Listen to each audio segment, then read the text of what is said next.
ماموں ویسے یہ غصے والی بات تو ہے، ان لوگوں نے ہمارے ساتھ وہ سلوک کیا جو کبھی کوئی غیر بھی نہ کرتا۔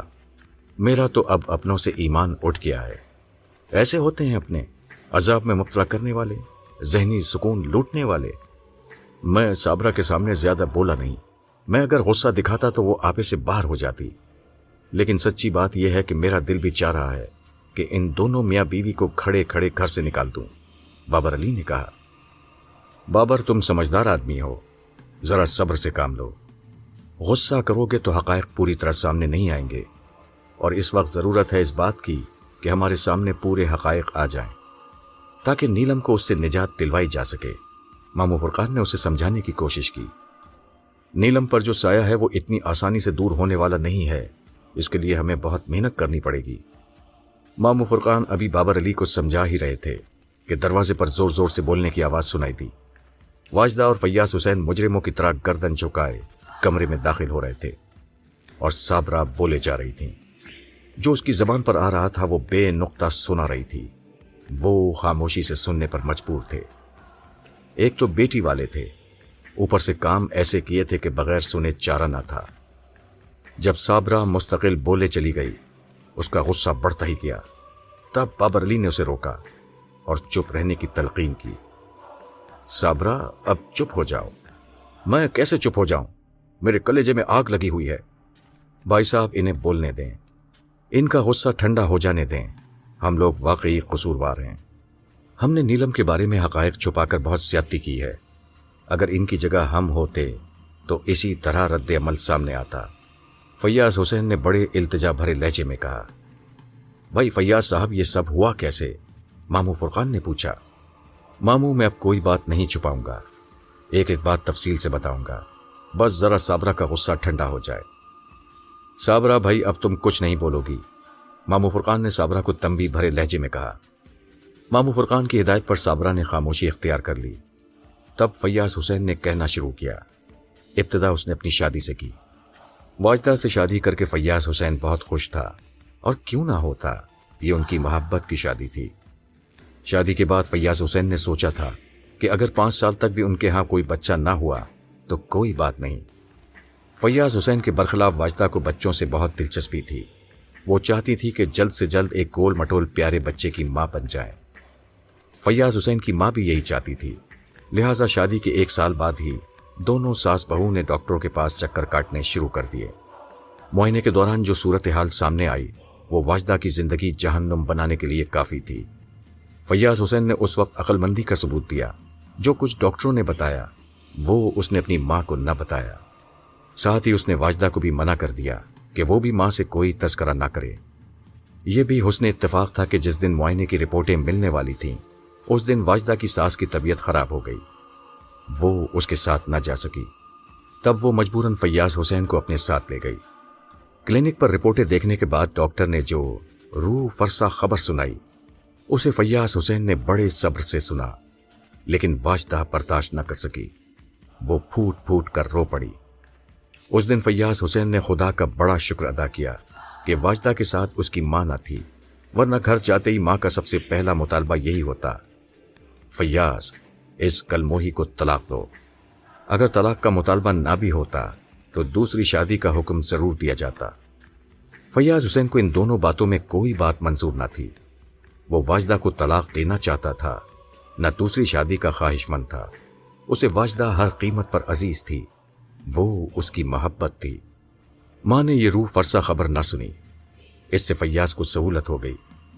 فیاض نے واجدہ کو اپنی ماں کے عذاب سے تو بچا لیا، لیکن ڈاکٹری معائنے کے بعد واجدہ خود جس آگ میں جلنے لگی اس سے اسے وہ بچا نہ سکا۔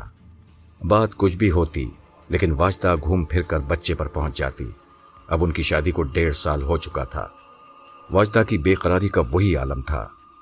ایک رات جب وہ دونوں سونے کے لیے لیٹے تو واجدہ نے کہا، فیاض ایک بات بتاؤ گے؟ ہاں ہاں پوچھو، فیاض نے جواب دیا۔ اپنا چہرہ میری طرف کر لو، واجدہ نے پیار سے کہا۔ اچھا کوئی بہت خاص بات ہے کیا؟ فیاض حسین نے کروٹ لے کر اپنا چہرہ واجدہ کی طرف کر لیا۔ ہاں اب بولو، تمہیں مجھ سے کتنی محبت ہے؟ واجدہ نے ایک عجیب سوال کیا۔ میری محبت کا حال مجھ سے پوچھتی ہو؟ کیا تم خود نہیں جانتی؟ فیاض حسین بولا۔ میں تمہاری زبانی سننا چاہتی ہوں۔ اچھا سنو، پھر میری جان تمہارے اندر ہے، میں تم سے ہوں، تم ہو تو میں ہوں، تم نہ رہیں تو میں بھی نہ رہوں گا۔ اور تمہیں بچوں سے کتنی محبت ہے؟ وہ بولی۔ میں بچوں کے بغیر ساری زندگی تمہارے ساتھ رہ سکتا ہوں، فیاض حسین نے بڑے وثوق سے کہا۔ لیکن فیاض، میں بچے کے بغیر نہیں رہ سکتی، مجھے ہر قیمت پر بچہ چاہیے۔ تم جانتی ہو کہ ڈاکٹر نے تمہارے بارے میں کیا کہا ہے؟ ہاں جانتی ہوں، اس نے کہا ہے کہ میں بنجر زمین ہوں، بانجھ ہوں، میری کوکھ سے کوئی بچہ جنم نہیں لے سکتا، واجدہ نے افسردگی سے کہا۔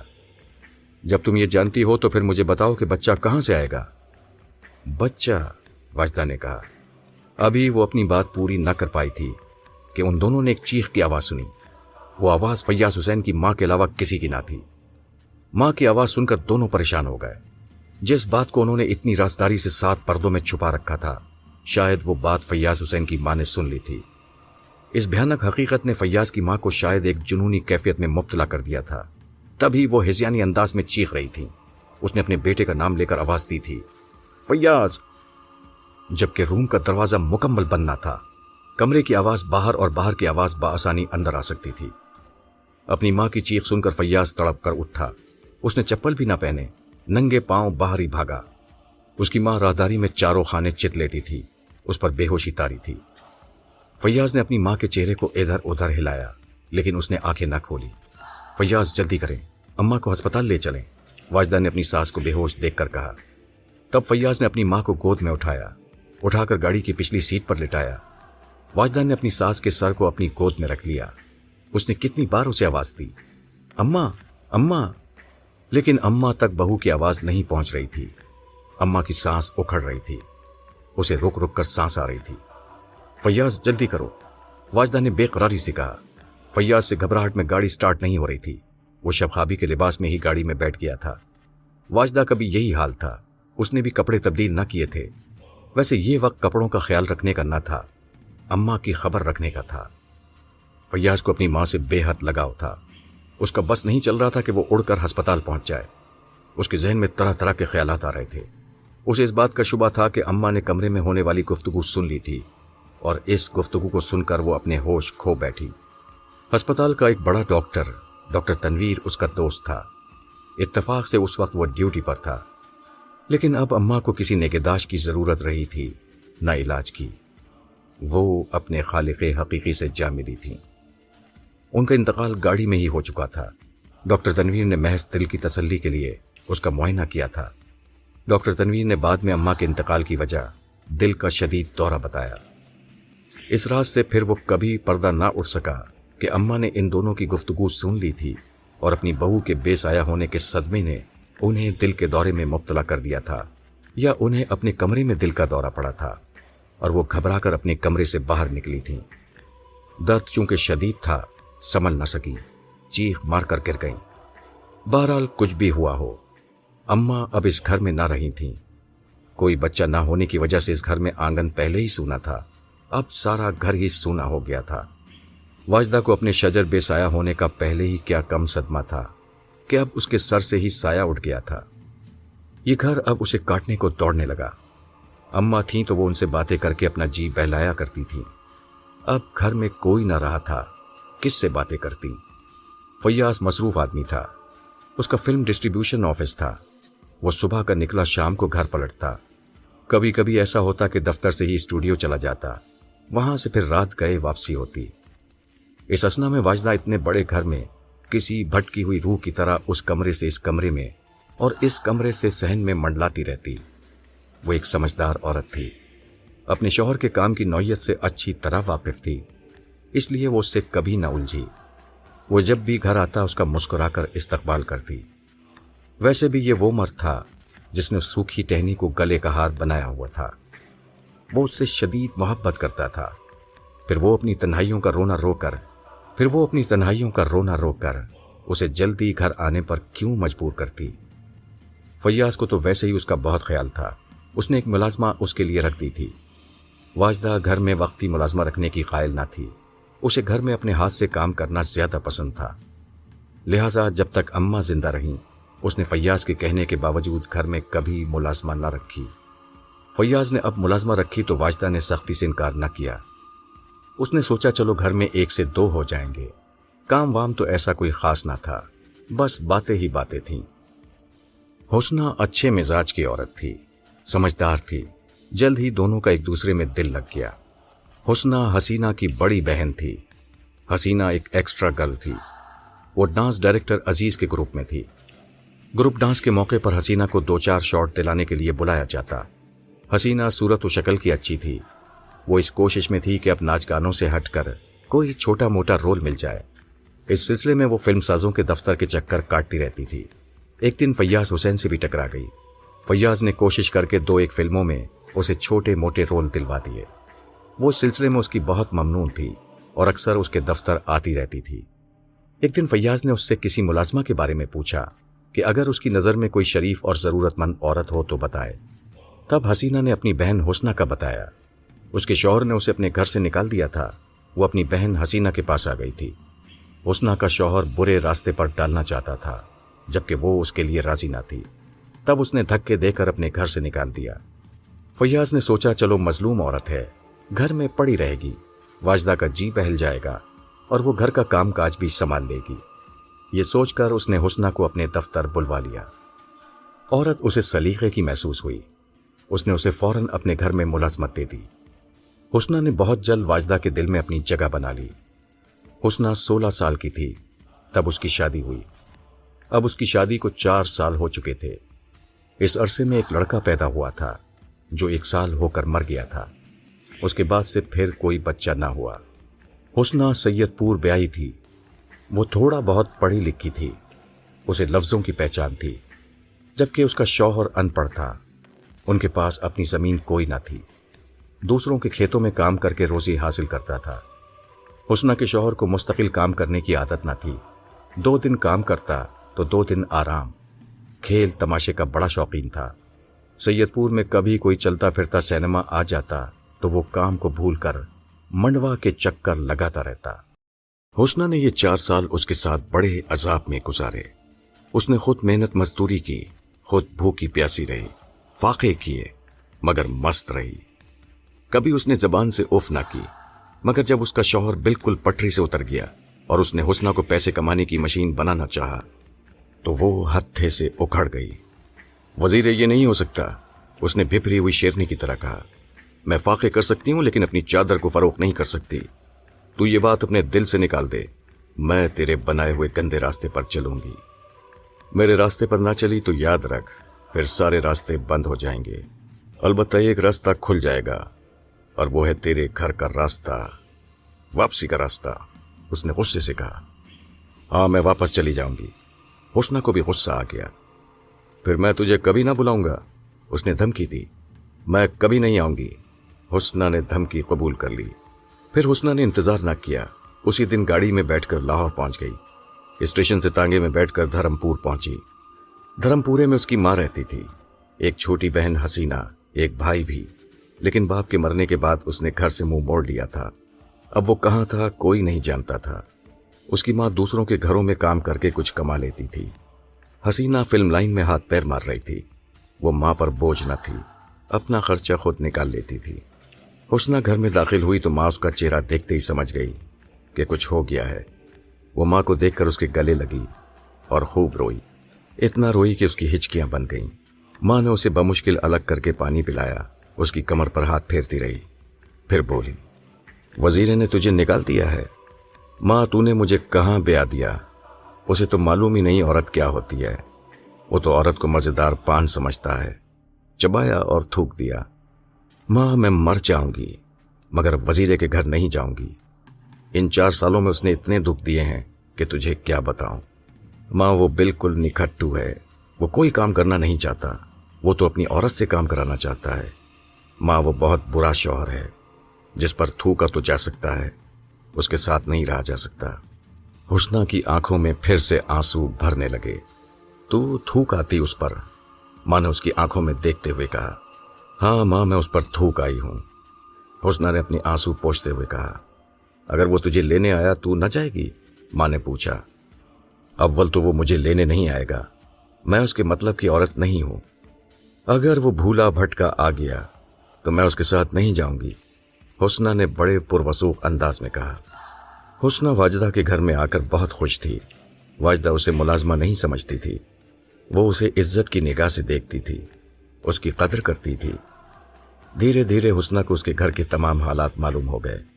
واجدہ نے اس کے سامنے اپنا دل کھول کر رکھ دیا، اپنے سارے دکھ بیان کر دیے. جب حسنہ واجدہ کا دکھ سنتی تو سوچتی کہ یہ دکھ صرف غریبوں کے پلو سے ہی نہیں بندھے، بلکہ یہ ہر اس جگہ مل جاتے ہیں جہاں یہ شائبہ تک نہیں ہوتا کہ یہاں بھی دکھ ہوں گے. اللہ بڑا انصاف والا ہے، جب وہ کچھ دیتا ہے تو کچھ چھین بھی لیتا ہے. اچھی صورت تھی، اس سے خوشحالی چھین لی. خوشحالی دی تو اولاد سے محروم کر دیا. بے پناہ دولت سے نوازا، مگر ایسی بیماری دے دی کہ ڈبل روٹی کے ایک پیس کے سوا کچھ نہ کھا سکے. دولت مند ہونا اس بات کی ضمانت نہیں کہ وہ ہر غم سے آزاد ہے. واجدہ کا دکھ اسے 8 آنسو رلاتا. حسنہ ایک درد مند رکھنے والی عورت تھی. اس کی سمجھ میں نہیں آتا تھا کہ وہ اپنی مالکن کا دکھ کس طرح بٹائے. وہ جن پیروں فقیروں کو جانتی تھی وہاں سے تعویذ گنڈے لے آئی تھی، لیکن تعویذ گنڈوں سے کبھی کیا اولاد پیدا ہوتی ہے، اور ایسی صورت میں جبکہ عورت کسی سوکھی ٹہنی کی طرح ہو. جب سے حسنہ اس گھر میں آئی تھی اور واجدہ کے دکھ سے آشنا ہوئی تھی، وہ تواتر سے خواب دیکھتی آ رہی تھی. وہ خواب میں دیکھتی تھی کہ ایک بہت خوبصورت باغ ہے، چاروں طرف سبزہ ہے، پھول در پھول ہے. پھولوں کے درمیان ایک 16-17 سال کی نہایت حسین لڑکی بیٹھی ہے. واجدہ اس لڑکی کے قریب جاتی ہے تو وہ لڑکی اس کے پاس آ جاتی ہے. تبھی حسنہ کہیں سے نمودار ہوتی ہے اور واجدہ کو اس لڑکی کے پاس دیکھ کر بہت خوش ہوتی ہے اور واجدہ سے کہتی ہے، بی بی جی اس لڑکی کو اپنے گلے سے لگا لیں، یہ آپ کی بیٹی ہے. یہ سن کر واجدہ بہت خوش ہوتی ہے اور اس حسین جمیل لڑکی کو میری بیٹی کہہ کر گلے سے لگا لیتی ہے. یہ خواب حسنہ نے سینکڑوں مرتبہ دیکھا تھا. یہ خواب اسے اسی طرح نظر آتا تھا، اس میں کوئی ترمیم یا اضافہ نہ ہوتا تھا. ایک دن صبح حسنہ سو کر اٹھی تو اس کی طبیعت کچھ بھاری بھاری سی تھی، متلی کی سی کیفیت ہو رہی تھی. وہ اٹھ کر واش روم گئی تو وہاں اسے قے ہوئی اور اس کی آنکھوں کے سامنے اندھیرا سا چھا گیا. جب ذرا اس کی طبیعت سنبھلی اور اکائیوں سے اس کو نجات ملی تو واجدہ نے حسنہ کو لیڈی ڈاکٹر کو دکھایا، جہاں ڈاکٹر نے اس کی امید سے ہونے کی نوید سنائی. حسنہ گھر آ کر واجدہ سے لپٹ گئی. واجدہ نے پوچھا، بہت خوش ہو؟ ہاں بی بی جی، میں بہت خوش ہوں، مجھے میرے خواب کی تعبیر ملنے والی ہے. حسنہ نے خوش ہو کر کہا، کیا مطلب؟ وجہ سمجھ نہ پائی. بی بی جی میں خواب بہت کم دیکھتی ہوں، اور کبھی دیکھتی ہوں تو وہ ہمیشہ سچے نکلتے ہیں. حسنہ بولی، ایسا کیا خواب دیکھ لیا ہے تم نے؟ واجدہ نے وضاحت چاہی. میں آپ کو بتاؤں؟ اچھا میں نہیں بتاتی، آپ بتائیں کہ کیا ہوگا، لڑکی یا لڑکا؟ حسنہ نے پوچھا. لڑکا ہوگا، واجدہ نے اسے خوش کرنے کے لیے ایسے ہی کہہ دیا. نہیں بی بی جی، میں آپ کو ابھی سے بتائی دیتی ہوں کہ لڑکی ہوگی. میرے خواب بڑے سچے ہوتے ہیں. ارے حسنہ تو اللہ والی بنتی جا رہی ہے، بڑی پیش گوئی کرنے لگی ہے. واجدہ نے ہنس کر کہا، بی بی جی آپ کو یاد نہیں، میں نے جب بھی وہ خواب دیکھا ہے آپ کو بتایا ہے کہ آپ کو میرا وہ خواب یاد نہیں؟ حسنہ نے کہا، ہاں مجھے اچھی طرح یاد ہے. واجدہ مسکرا کر بولی، بس پھر سمجھ لیجئے کہ آپ کی بیٹی آ رہی ہے. حسنہ نے انکشاف کیا. حسنہ تو جو بات کہہ رہی ہے اس کا مطلب سمجھتی ہے نا؟ واجدہ نے تصدیق چاہی. ہاں میں جو بات کہہ رہی ہوں اس کا مطلب خوب سمجھتی ہوں. حسنہ نے بڑے یقین سے کہا، کیا واقعی یہ میری بیٹی ہوگی؟ واجدہ خوشی سے جھوم کر بولی، ہاں بی بی جی، مجھ سے آپ کا دکھ نہیں دیکھا جاتا. میں سوچتی رہتی تھی کہ آپ کے کسی طرح کام آ جاؤں. میں سوچتی رہتی تھی اور خواب دیکھتی رہتی تھی. آج میری سوچ، میرا خواب حقیقت کا روپ دھار گیا ہے. میں نے فیصلہ کیا ہے کہ آنے والا بچہ جو یقیناً لڑکی ہے آپ کا ہوگا. میں اسے پہلے ہی دن سے آپ کی گود میں ڈال دوں گی. پھر آپ کو کوئی نہ کہہ سکے گا کہ آپ بانجھ ہیں. میں آپ کو ماں بنا دوں گی. حسنہ نے واجدہ کو محبت سے دیکھتے ہوئے کہا. واجدہ کو بچے کی بڑی خواہش تھی، اور جب سے اسے اپنے بارے میں یہ معلوم ہوا تھا کہ وہ زندگی بھر بچے کی ماں بن نہ سکے گی، تب سے بچے کی خواہش اور شدید ہو گئی تھی. یہ انسانی فطرت ہے. کسی چیز سے محرومی اس چیز کے لیے شدت اختیار کر لیتی ہے، اسے حاصل کرنے کی تڑپ بڑھ جاتی ہے. واجدہ کی محرومی دیکھ کر فیاض اس سے کسی بچہ گود لینے کا مشورہ دیتا، لیکن واجدہ یتیم خانے سے بچہ لا کر پالنا نہ چاہتی تھی۔ وہ ایسا بچہ گود لینا چاہتی تھی جو پہلے ہی دن سے اس کی گود میں آ جائے، اور پھر اس کے والدین اس بچے سے کوئی غرض نہ رکھیں۔ وہ اس بچے کو اپنا بچہ مشہور کر کے پالنا چاہتی تھی۔ یہی وجہ تھی کہ فیاض کے کہنے کے باوجود اس نے کسی بڑے بچے کو گود لینے کی ضرورت نہ سمجھی تھی۔ اب یہ موقع خود بخود اس کے ہاتھ آ گیا تھا۔ وہ اس سنہرے موقع سے ہر قیمت پر فائدہ اٹھانا چاہتی تھی۔ حسنہ کے سامنے ایک پہاڑ سی زندگی پڑی تھی۔ اسے بچے کی ایسی خواہش نہ تھی، اور ان حالات میں کہ غربت اس کے گلے کا ہار بنی ہوئی تھی۔ نکھٹو شوہر سے واسطہ تھا، وہ اولاد کا روپ پال کر کیا کرتی۔ پھر جب سے وہ اس گھر میں آئی تھی تب سے اسے پتہ چلا کہ خلوص اور محبت کیا چیز ہے۔ اسے واجدہ بہت پسند تھی۔ اس سے اپنی مالکن کا دکھ نہ دیکھا جاتا تھا۔ جیسے ہی اسے پتہ چلا کہ وہ امید سے ہے، اس نے فوراً فیصلہ کر لیا کہ وہ اپنے آنے والے بچے کو واجدہ کی گود میں ڈال دے گی۔ واجدہ نے اس خوشخبری کو فوراً فیاض کو بتایا۔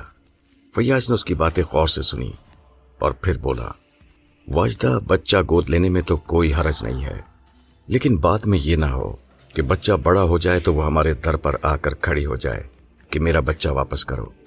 ذرا اس کو پکا کر لینا، وہ بچہ ہمارے حوالے کر کے بھول جائے۔ ایک تو کبھی اپنا بچہ ہونے کا دعویٰ نہ کرے، دوسرے اس راز کو ہمیشہ راز رکھے، اس لیے کہ ہم اسے اپنا بچہ بنا کر پالیں گے۔ بڑے ہو کر کبھی اسے یہ معلوم ہوا کہ وہ ہماری اولاد نہیں ہے تو اس کی شخصیت متاثر ہوگی۔ یہ آپ ٹھیک کہتے ہیں، میں اس سے ساری بات پکی کر لوں گی، واجدہ نے کہا۔ دوسرے دن واجدہ نے حسنہ کے سامنے سارے خدشات ظاہر کر دیے۔ وہ بولی، دیکھ حسنہ، آج تو جوش میں ہے، میری محبت میں یا مجھے دکھی دیکھ کر تو نے مجھے اپنا بچہ دینے کی حامی بھر لی ہے، لیکن ایک بات میں تجھے صاف صاف بتائی دیتی ہوں، اگر تو نے ایک مرتبہ بچہ میری گود میں ڈال دیا تو وہ ہمیشہ کے لیے میرا ہو جائے گا۔ کہیں ایسا نہ ہو کہ بچہ بڑا ہو جائے، پھر تو اسے دیکھے، تیری ممتا جوش مارے، اور اس جوش میں تو ہم سے اس کی واپسی کا مطالبہ کر دے۔ ایک بات تو اچھی طرح کان کھول کر سن لے، بچے سے تیرا دعویٰ ہمیشہ ہمیشہ کے لیے ختم ہو جائے گا۔ اس کے علاوہ تو اس راز کو ہمیشہ راز رکھے گی، کسی پر ظاہر نہیں کرے گی، حتیٰ کہ بچے پر بھی نہیں۔ بچہ دیکھنے کی تجھے اجازت ہوگی، صرف دیکھنے کی، زبان پر تیری ایک لفظ نہ آئے گا۔ بی بی جی، آپ یہ کیوں بھولتی ہیں کہ بچہ آپ نے مجھ سے مانگا نہیں، میں نے آپ کو خود دینے کی پیشکش کی ہے، پھر میں آپ سے اسے واپس کیوں مانگوں گی؟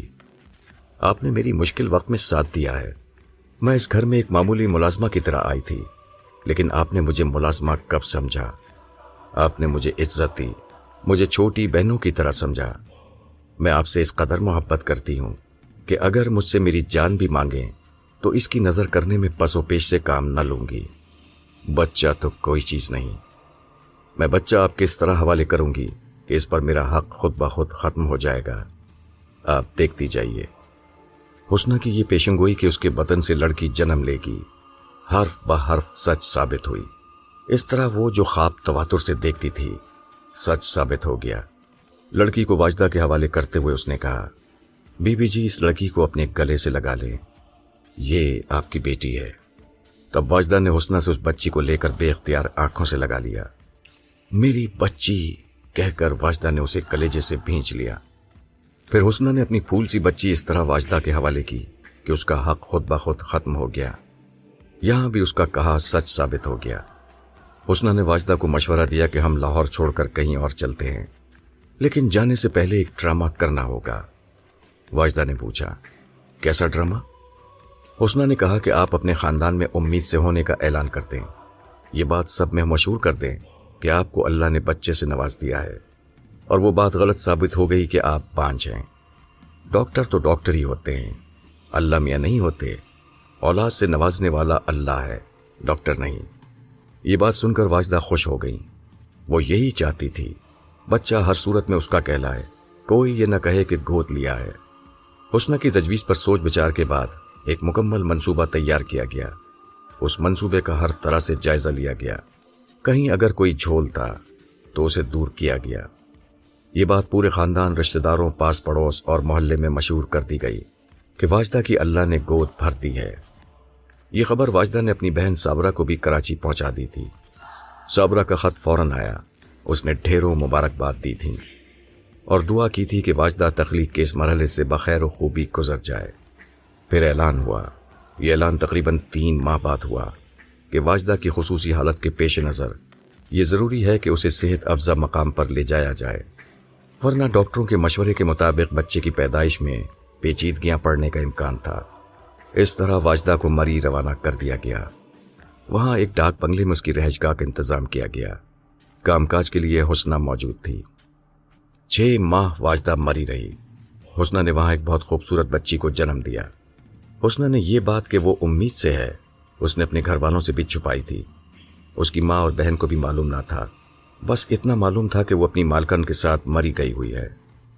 اس طرح یہ بات 3 افراد کے علاوہ کسی کو معلوم نہ تھی کہ یہ بچی واجدہ کی نہیں حسنہ کی ہے۔ اور جب سب کو یہ معلوم تھا کہ واجدہ نے مری میں ایک پیاری سی بچی کو جنم دیا ہے تو حسنہ کا حق خود بخود اس بچی پر سے ختم ہو گیا۔ اب اگر آئندہ یہ کبھی دعویٰ بھی کرتی تو کون اس کی بات پر یقین کرتا؟ مری سے واپس آنے کے بعد واجدہ نے صابرہ کو بہت خوبصورت بچی پیدا ہونے کی اطلاع دی۔ صابرہ کو یہ سن کر بہت خوشی ہوئی۔ اس نے اسے مبارکباد کا خط لکھا اور بچی کی زندگی کے لیے ڈھیروں دعائیں بھیجیں۔ اس طرح یہ راز صابرہ پر بھی آشکار نہ ہو سکا کہ واجدہ نے دراصل بچے کو جنم نہیں دیا، بلکہ اس نے بچے کی پیدائش کا محض ڈرامہ کیا تھا۔ حسنہ واجدہ کے ساتھ بچی کی پیدائش کے بعد تقریباً 4 سال رہی۔ پھر اس کا شوہر وزیر علی اسے لینے آ پہنچا۔ اب وہ سدھر گیا تھا۔ اس نے گناہوں سے توبہ کر لی تھی، کام کاج بھی کرنے لگا تھا۔ اس عرصے میں کوئی چکر چلا کر دبئی کا پھیرا بھی مار آیا تھا۔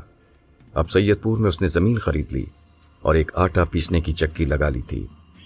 ان 4 سالوں میں اس نے ایک شادی بھی کر لی تھی، لیکن اس کی نئی بیوی نے اس کے ساتھ وفا نہ کی اور وہ اپنے کسی آشنا کے ساتھ فرار ہو گئی تھی۔ تب اسے حسنہ کی یاد شدت سے آئی اور وہ سیدھا بھاگ کر لاہور پہنچا تھا۔ اپنی غلطیوں کی رو رو کر معافی مانگی تھی۔ تب حسنہ کی ماں نے اسے بتایا کہ وہ یہاں نہیں رہتی، وہ سمن آباد میں رہتی ہے اور اس نے اس کا گھر نہیں دیکھا۔ شام کو حسینہ آئے تو اس کے ساتھ چلے جانا۔ یہ سن کر وزیر کو ایک دھچکا سا لگا۔ وہ سمن آباد میں کس کے ساتھ رہتی ہے؟ کہیں اس نے شادی تو نہیں کر لی؟ لیکن وہ شادی کیسے کر سکتی ہے؟ اس نے ابھی حسنہ کو طلاق کہاں دی ہے؟ جس شبہ نے اس کے سر میں اپنا پھن پھیلایا تھا اس کا اظہار اس نے اپنی ساس کے سامنے کر دیا۔ کیا حسنہ نے شادی کر لی ہے؟ اس نے پوچھا۔ وزیر، تو نے میری پھول سی بیٹی کو بڑے دکھ دیے ہیں، اب تو باز آ جا، ماں نے تلخی سے کہا۔ وہ شادی کیسے کرے گی؟ اسے تو شادی کے نام سے ہی نفرت ہو گئی ہے۔ تو نے میری بیٹی کو بہت ستایا ہے۔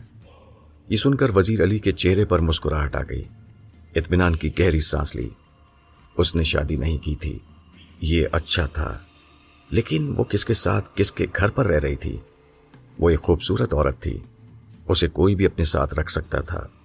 وزیر کے گندے دماغ میں پھر کیڑے کل بلانے لگے۔ وہ اسی طرح سوچ سکتا تھا اور اسی طرح کی سوچ نے حسنہ کو گھر سے نکلنے پر مجبور کر دیا تھا۔ حسنہ کی ماں نے اسے جلانے کے لیے صاف صاف نہیں بتایا تھا کہ حسنہ کس حیثیت سے وہاں رہتی ہے۔ وہ شام تک کرسی پر بیٹھا پہلو بدلتا رہا۔ دن چھپے حسینہ گھر میں داخل ہوئی۔ اس نے دیکھا کہ گھر میں وزیر علی موجود ہے۔ بہنوئی کی شکل دیکھ کر اس نے منہ دوسری طرف پھیر لیا اور خاموشی سے اندر کمرے میں چلی گئی۔ یہ اب آیا ہے 4 سال کے بعد؟ ماں، یہ کچھ جلدی نہیں آ گیا؟ حسینہ نے زور سے کہا تاکہ باہر بیٹھا وزیر علی سن لے۔ اس نے سن لیا لیکن خاموش بیٹھا رہا۔ یہ وقت اس کے بولنے کا نہ تھا، سننے کا تھا۔ تو ٹھیک کہتی ہے حسینہ، یہ کچھ جلدی ہی آ گیا ہے، ماں نے دکھ بھرے لہجے میں کہا۔ بہرحال اب آ گیا ہے تو اسے حسنہ تک پہنچا دے۔ میں نہیں جاؤں گی اسے وہاں لے کر، حسینہ نے سخت لہجے میں کہا۔ یہ خود جائے گا۔ حسینہ تو مجھے پتہ بتا دے، میں خود چلا جاؤں گا۔ وزیر اس کی بات سن کر کمرے میں داخل ہوا اور خوشامدانہ لہجے میں بولا، وزیر تو اب کیوں آیا ہے؟ 4 سال کے بعد اچانک تجھے حسنہ کی کیا ضرورت پڑ گئی؟ حسینہ نے اپنے شعلے برساتی آنکھوں سے اسے گھورا۔ کبھی آ کر یہ دیکھ لیتا کہ وہ زندہ بھی ہے یا مر گئی۔ حسینہ، میں جانتا ہوں کہ میں قصوروار ہوں، میں اس سے معافی مانگ لوں گا، وزیر علی نے التجا آمیز لہجے میں کہا۔ تیرا کیا خیال ہے کہ وہ تجھے معاف کر دے گی؟ ہاں، حسنہ بہت اچھی ہے، وہ مجھے ضرور معاف کر دے گی۔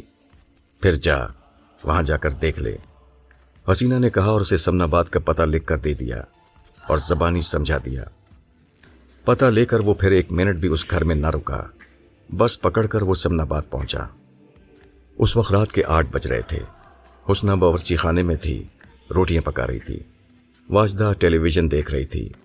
گھر کا گیٹ بجنے پر اس نے حسنہ کو آواز دی۔ واجدہ نے جب دروازے پر پہنچ کر گیٹ کھولا تو اسے وہاں فقیر کے بجائے پنک قمیض پہنے ایک آدمی نظر آیا۔ واجدہ کو دیکھ کر وزیر کچھ جھجکا، پھر ہمت کر کے آگے بڑھا۔ السلام جی۔ وعلیکم السلام۔ واجدہ نے اس شخص کو غور سے دیکھتے ہوئے کہا، کیا بات ہے، کس سے ملنا ہے؟ میں حسنہ کے گھر سے آ رہا ہوں، اس کی ماں نے بتایا ہے کہ وہ یہاں رہتی ہے، مجھے اس سے ملنا ہے۔ حسنہ سے؟ واجدہ نے سوالیہ انداز میں کہا۔ حسنہ کو رہتے ہوئے اس گھر میں 4 سال کا عرصہ ہو گیا تھا، لیکن اس سے آج تک کوئی ملنے نہ آیا تھا۔ اس اجنبی کو دیکھ کر واجدہ کو حیرت ہوئی۔ اس نے اس سے پوچھا، تم کون ہو حسنہ کے؟ میں وزیر علی ہوں جی، وزیرہ، میں اس کا شوہر ہوں۔ اوہ، واجدہ نے ایک گہرا سانس لیا۔ اچھا تم ٹھہرو، میں حسنہ کو جا کر بتاتی ہوں۔ کچن میں داخل ہو کر واجدہ حسنہ کو غور سے دیکھنے لگی۔ وہ بیلن سے روٹی بڑھانے میں مصروف تھی، اس کے ہاتھ تیزی سے چل رہے تھے۔ واجدہ کو وہ اس وقت بہت اچھی لگی۔ اس کی سمجھ میں نہیں آیا کہ وہ حسنہ کی شوہر کی آمد کی اطلاع کس طرح تھے۔ اسے نہیں معلوم تھا کہ اس خبر سے اسے خوشی ہوگی یا وہ افسردہ ہو جائے گی۔ دروازے پر واجدہ کو کھڑا دیکھ کر اس نے اپنی نظریں گھمائی اور بولی، کون تھا بی بی جی؟ فقیر ہوگا؟ تھا نہیں ہے، واجدہ نے مسکراتے ہوئے کہا۔ وہ پیشہ ور فقیر ہے یا نہیں یہ تو مجھے معلوم نہیں، لیکن سوالی ضرور ہے۔ سوالی؟ حسنہ نے روٹی کو توے سے اتارتے ہوئے کہا، کچھ دے دیا آپ نے؟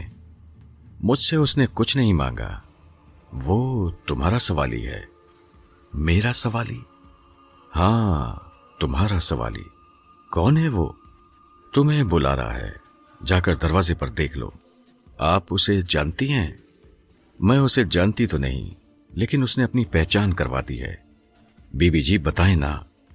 نہیں میں بتاؤں گی نہیں، خود جا کر دروازے پر دیکھو، پھر فیصلہ کرو کہ اسے گھر کے اندر بلانا ہے یا نہیں۔ اگر گھر کے اندر بلانا ہو تو لے آنا، مجھے کوئی اعتراض نہ ہوگا۔ اتنے واضح اشارے کے باوجود حسنہ کچھ نہ سمجھ سکی۔ وہ اس اشارے کو سمجھتی اس وقت جب اس کے ذہن میں کہیں وزیر علی کا خیال ہوتا۔ وہ اپنے شوہر کو یکسر بھلا بیٹھی تھی، اور کیسے نہ بھلاتی؟ اس نے حسنہ کو دیا ہی کیا تھا، ایک عذابناک زندگی۔ 4 سال اس کے ساتھ کس طرح گزارے تھے؟ وہ 4 سال اسے 40 سال محسوس ہوتے تھے۔ ان دکھوں کو وہ کب تک کلیجے سے لگائی رکھتی؟ شروع میں تو وہ خاصی پریشان رہی، پھر رفتہ رفتہ وہ سب کچھ بھولنے لگی۔ واجدہ کے رویے نے اسے سب کچھ بھلانے پر مجبور کر دیا، اور اب تو اسے واجدہ کے گھر میں رہتے جنت میں بستے 4 سال ہو گئے تھے۔ اب وہ دوزخ بھرے دنوں کو یکسر بھلا بیٹھی تھی۔ اب اسے اپنے در پر آنے والے کسی سوالی کا انتظار نہ تھا۔ پھر وہ اس سوالی کو کیسے پہچانتی؟ چولہے کی آگ کم کر کے حسنہ اٹھی، واجدہ کو دیکھتی ہوئی کچن سے باہر نکلی۔ وہ گیٹ کی طرف چلی، واجدہ نے بھی اس کے پیچھے قدم بڑھائے۔ حسنہ نے گیٹ کھول کر تھوڑی سی گردن باہر نکالی اور پوچھا، کون ہے؟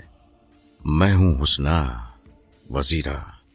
وزیر علی نے جلدی سے قدم آگے بڑھاتے ہوئے کہا، چلے جاؤ یہاں سے، میں تمہاری شکل نہیں دیکھنا چاہتی۔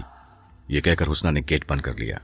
حسنہ نے گیٹ بند کیا تو وزیر علی کو لگا جیسے اس نے دل کا دروازہ بند کر لیا ہو۔ وہ یہاں بڑی آس لے کر آیا تھا، مایوس ہو کر لوٹنا نہ چاہتا تھا۔ گیٹ بند ہوتے ہی اس نے تڑپ کر آواز دی، حسنہ بس 1 منٹ میری بات سن لے۔ یہ کہہ کر اس نے گیٹ بجایا۔ میں نے تیری بہت سی سنی ہے، 4 سال رہی ہوں تیرے پاس، اب اور سنانے کو کیا رہ گیا ہے؟ حسنہ نے گیٹ کے اس طرف سے کہا۔ وہ بہت جذباتی ہو رہی تھی، اس کا جسم کانپ رہا تھا، گلا خشک ہو رہا تھا۔ اس کی سمجھ میں نہیں آ رہا تھا کہ کیا کرے، کیا کہے۔ حسنہ میں تجھ سے معافی مانگنے آیا ہوں، گیٹ کے اس طرف سے وزیر علی نے کہا۔ جا، میں نے تجھے معاف کیا، حسنہ نے بڑے سپاٹ لہجے میں جواب دیا۔ اب چلا جا یہاں سے۔ نہیں حسنہ، میں یہاں سے ہرگز نہیں جاؤں گا، میں گیٹ پر دھرنا دے کر بیٹھ جاؤں گا، اس وقت اٹھوں گا جب تیری شکل نظر آئے گی۔